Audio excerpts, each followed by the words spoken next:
যে খাবারগুলো ছাড়া ইফতারের আসল স্বাদ জমেই না, সেই খাবারগুলো মুখরোচক খাবারগুলো পেয়ে যাচ্ছেন একই ভিডিওতে। রোজার সময় বিকেলবেলা যে খাবারের গন্ধে মন ভরে যায়, সেই খাবারগুলো খুব সহজে আমরা বানিয়ে ফেলতে পারি, সেগুলোই আজকে দেখাবো। ঘরে যদি আলু, ছোলা এবং কয়েক রকমের ডাল থাকে, তাহলে কিন্তু খুব সহজে অল্প সময়ের মধ্যে আমরা এই মজাদার খাবারগুলো তৈরি করে ফেলতে পারি। কথা না বাড়িয়ে কিভাবে সহজে এগুলো বানানো যায় সেটাই এখন দেখাবো, চলো। তো লাভের আব্বু আর কি বাজার এনেছে সেগুলো গুছিয়ে নিলাম। রমজান যেহেতু অতি নিকটে, প্রয়োজনীয় জিনিসপত্র আর কি গুছিয়ে নিচ্ছি। আজকে যেহেতু ইফতারের আইটেম দেখাবো, তো শুরু থেকে শেষ পর্যন্ত কিভাবে করতে হবে আশা করি পুরোটা ভিডিওর সাথেই থাকবে, তাহলে খুব সহজেই বুঝতে পারবে কিভাবে বানাতে হয়।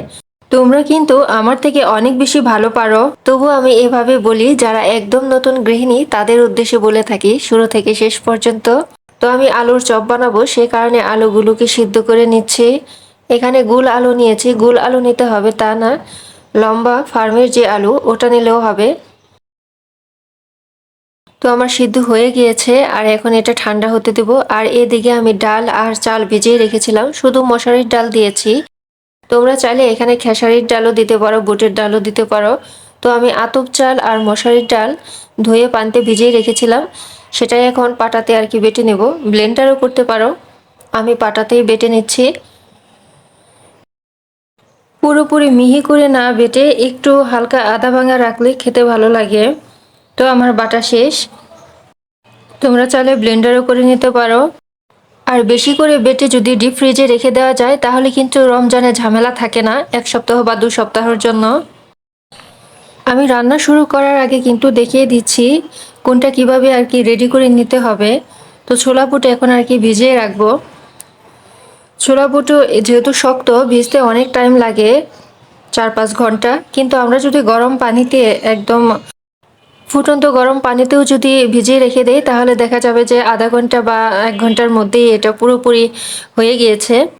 আমি ঠান্ডা পানি দিয়ে ভিজিয়ে রেখেছিলাম, এখন আর কি এটা সিদ্ধ হতে দেব। সাথে একটা আলু দিয়ে দিব, কারণ বুটের সাথে যদি আলু দেওয়া হয় তাহলে অনেকটা ঘন হয়, আঠা আঠা ভাব আসে, খেতে ভালো লাগে, সে কারণে একটা আলু দিয়ে দিলাম। এখন আসি মূল রান্নার কাজে। প্রথমে যে আলু সিদ্ধ করে রেখেছিলাম চপ বানানোর জন্য, সেগুলোকে এখন ভর্তা করে নিতে হবে। এখানে আমি শুকনা মরিচ, সরিষার তেল, লবণ, পেঁয়াজ আর ধনেপাতা নিয়েছি। আমরা ঠিক যেভাবে আলু ভর্তা বানাই সেরকম করেই এখন আলু ভর্তা বানিয়ে নিব। তো আলু ভর্তা বানানো যত বেশি মজা হবে, চপ খেতে কিন্তু তত বেশি ভালো লাগবে। ঝাল, পেঁয়াজ, লবণ ঠিকঠাক হলে খেতে অনেক বেশি ভালো লাগে। আমার আলু ভর্তা বানানো শেষ, আমি এখন চপ আকারে আর কি শেপ দিব। আমি চমচম আকারে শেপ দিচ্ছি, আপনারা চাইলে গোল করেও নিতে পারেন।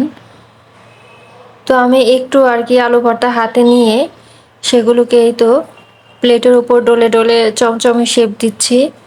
এভাবেই আর কি সবগুলো এখন বানিয়ে নিব, তারপর ভাজার পালা। খুবই সহজ, ছোট বাচ্চারাও আর কি পারবে।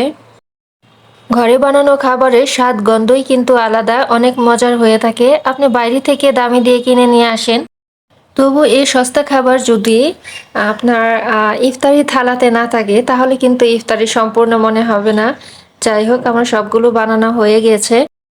এখন এই চপগুলো ভাজার জন্য চপের উপর একটা লেয়ার দিতে হবে, সেই কারণে বেডকাম দরকার। কিন্তু বেডকাম যদি আপনার ঘরে না থাকে, তাহলে আপনি ঘরে থাকা আটা দিয়েও কিন্তু বানিয়ে নিতে পারেন।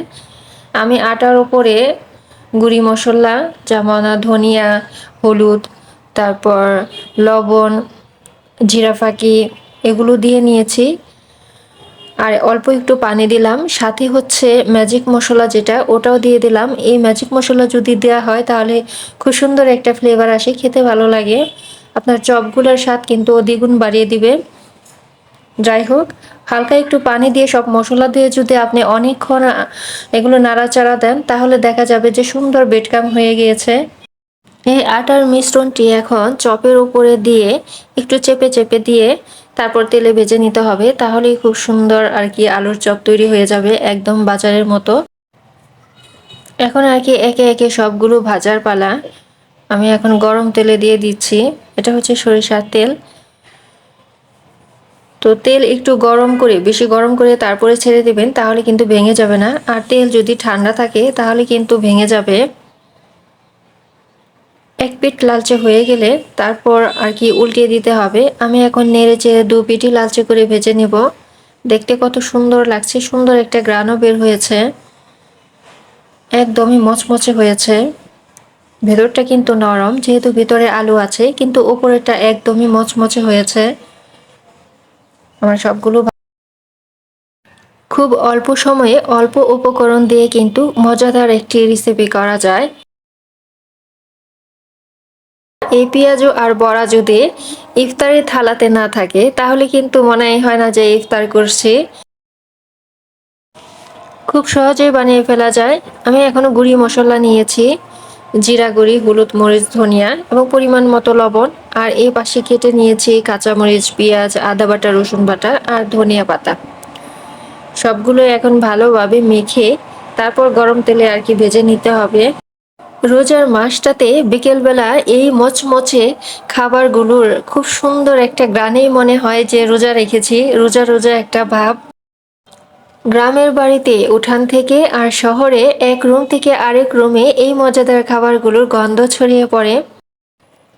আমি কিন্তু সবগুলো এখন ভালোভাবে মাখিয়ে নেব।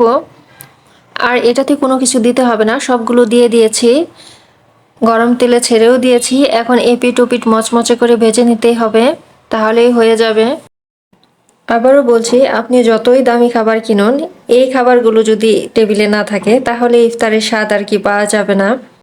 শুকরিয়া, আলহামদুলিল্লাহ, সকল অবস্থাতেই আলহামদুলিল্লাহ। আমাকে হয়তো আল্লাহ তাআলা এতটুকু বানানোর বা দেখানোর সুযোগ দিয়েছে, কিন্তু সবার কিন্তু এই সুযোগ নাই। আল্লাহ তাআলা এক একজনকে এক এক রকম অবস্থায় আর কি দুনিয়াতে রেখেছেন। আমরা চাইলেই কিন্তু আমাদের জায়গা থেকে যে যতটুকু পারি পাশের জনকে সাহায্য করা উচিত। এখন চলে আসি ইফতারের মূল খাবারটা, যেটা না খেলে মনে হয় না ইফতার করেছি। হ্যাঁ, ছোলা বুট। এখন সেই ছোলা বুটই রান্না করব। তো আগে থেকেই আমি ছোলা বুটটা সিদ্ধ করে রেখেছি, শুরুতেই দেখিয়েছি। আর এটা এখন মশলা দিয়ে কষাতে হবে। সে কারণে আমি তেলের মধ্যে কাঁচামরিচ, পেঁয়াজ, বাটা মশলা, গুঁড়ো মশলা এবং কি সিদ্ধ করা আলু দিয়ে দিলাম। এটা হালকা একটু পানি দিয়ে নেড়ে চেড়ে কষিয়ে নিয়েছি। এখন আর কি সিদ্ধ ছোলা বুটটা দিয়ে দিলাম। এটাকেও নেড়ে চেড়ে আর কি কষিয়ে নিতে হবে। তারপর অল্প পরিমাণ পানি দেব, আর শেষ পর্যায়ে ধনেপাতা দিয়ে দেব, তাহলেই কিন্তু হয়ে যাবে ছোলা বুট। ছোলা বুট খাওয়া কিন্তু অনেক উপকার। আপনি সারাদিন রোজার পর যদি ইফতারিতে এক মুঠ ছোলা বুট খান তাহলে কিন্তু আপনার এনার্জি ফিরে আসবে, ক্লান্তি ভাব দূর হয়ে যাবে। ছোলা বুট কিন্তু কোষ্ঠকাঠিন্য দূর করতে সাহায্য করে, কৃমিনাশক হিসেবে কাজ করে। তাছাড়াও হৃদরোগের ঝুঁকি কমাতে ছোলা বুট সাহায্য করে, আপনাকে ভিতর থেকে স্ট্রং বানাবে। তাছাড়াও ছোলা বুট কিন্তু ত্বক উজ্জ্বল করে, ক্যান্সারের ঝুঁকি কমায়, ডায়াবেটিস নিয়ন্ত্রণের ভূমিকা রাখে। ছোলা বুটে প্রচুর পরিমাণ ভিটামিন, সে কারণে কিন্তু দেখা যায় রমজান মাসে খুব কড়া করে সবার বাড়িতেই আর কি ছোলা বুট থাকে। বাজারেও কিন্তু ছোলা বুটের চাহিদা প্রচুর বেড়ে যায়। সারা বছর তেমন একটা চাহিদা থাকে না, কিন্তু রমজানে ছোলা বুট থাকবেই। ছোলা বুটের গুণ গাইতে গাইতে কিন্তু ছোলা রান্না শেষ হয়েছে। তো আমি বাটিতে বেড়ে দিয়েছি।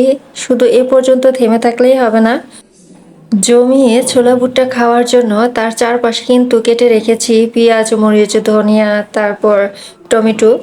তো সবগুলোকে একসাথে লবণ তেল দিয়ে মাখিয়ে যদি মুড়ি আর ছোলা একসাথে মাখানো হয় তাহলে কিন্তু খেতে দারুণ লাগে। সেটাই এখন করব। আমি কিন্তু আজকে কথা বলতে বলতে ইফতার রেসিপি দেখিয়ে দিলাম। খুবই সিম্পল, সাদামাটা, কিন্তু এগুলো যদি আপনি না রাখেন প্লেটে তাহলে মনেই হবে না যে ইফতার করছি। ইফতারের স্বাদ কিন্তু এই আলুর চপ, ছোলা বুট, পেঁয়াজু এগুলোর মধ্যেই। তো মুড়ি মাখাতে মাখাতেই বিদায় নিচ্ছি। আজকে অনেক বক বক করলাম, আশা করছি একটু হলেও উপকারে আসবে। তো আজ এই পর্যন্তই। আল্লাহ হাফেজ।